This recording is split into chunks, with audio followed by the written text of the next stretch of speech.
starting in 5 seconds. Mr. Speaker, sir, a week ago today I returned to Delhi after visiting many countries and many great cities in the West and meeting many leading personalities. I tried to understand the great movements that were taking place there and the thoughts that were passing in the minds of the people. Even more so, I tried to understand what image there was of India in the minds of the people I met in Europe. Even I watched something of the stuff of history being made in Europe.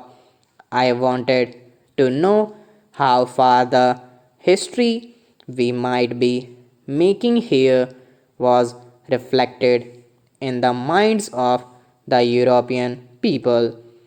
I found they were greatly interested in what was happening in India because they felt it was something very significant, something that would not only change India but affects other countries and continents.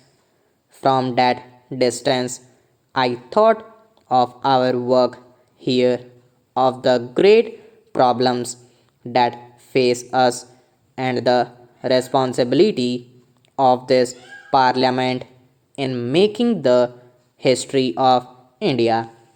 Another thought that struck me as I traveled from country to country was how the old frontiers gradually had less and less meaning.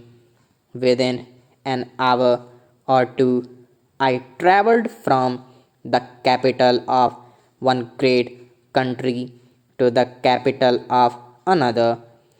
It seemed to me that despite the many unsolved problems and conflicts, the idea of national frontiers had become less and less important in the modern scheme of things. I mention this because here we are considering with great heat and passion, not the frontiers of nations, but the borders inside the nation between two states or provinces. If the frontiers of nations have become relatively less important than they were, and if in the course of a few years they may almost be ignored for many matters, how much less important are these problems of state boundaries which we are considering?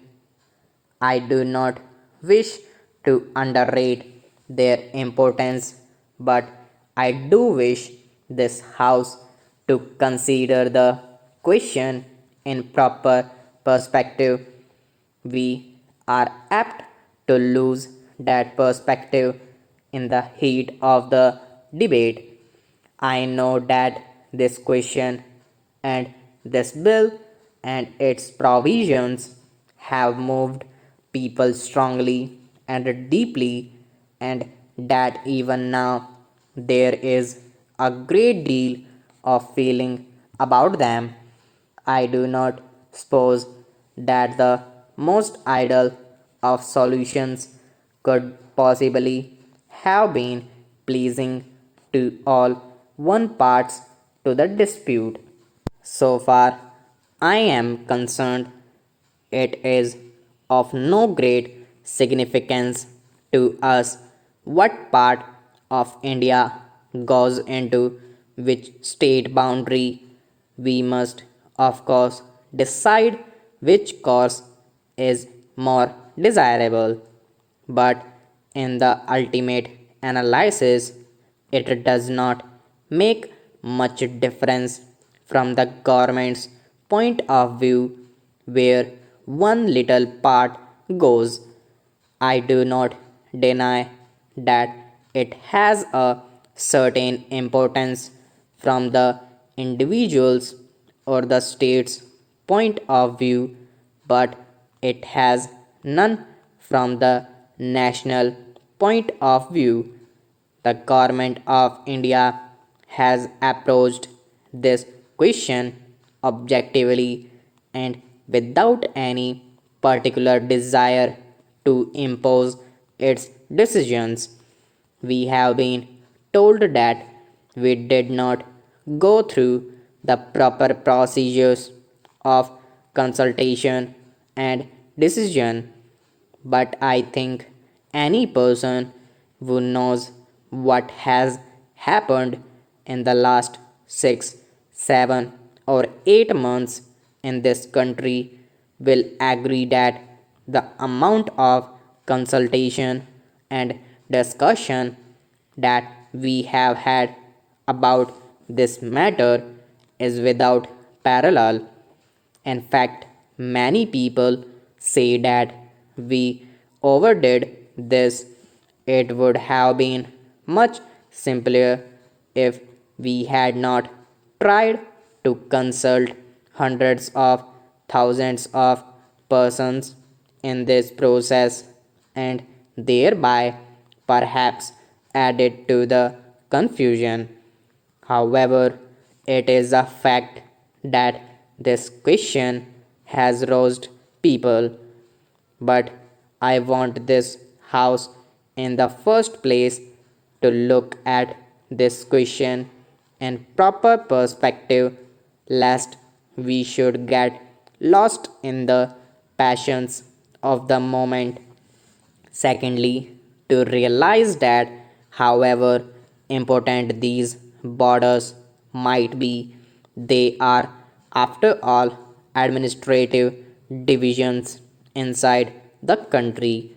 And thirdly, to remember that whatever we may decide today, nobody prevents us from making any variation subsequently. Nobody wants to change things every day.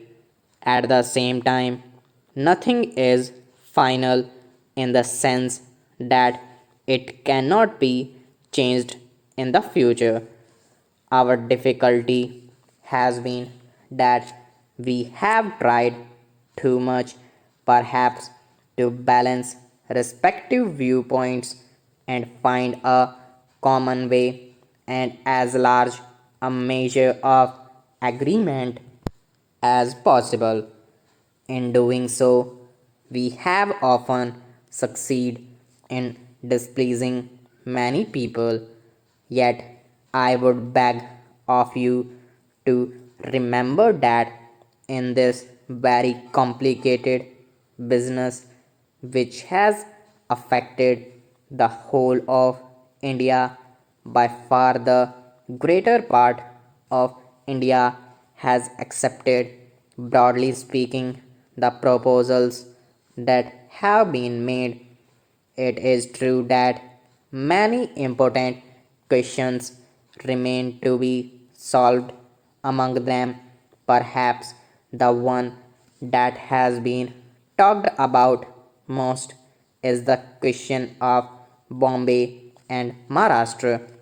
Let us realize that even if some decision which we dislike is made, it does not make a great lot of difference. A mistake made in a restricted sphere can be corrected later, whereas a blunder cannot be corrected. Stop.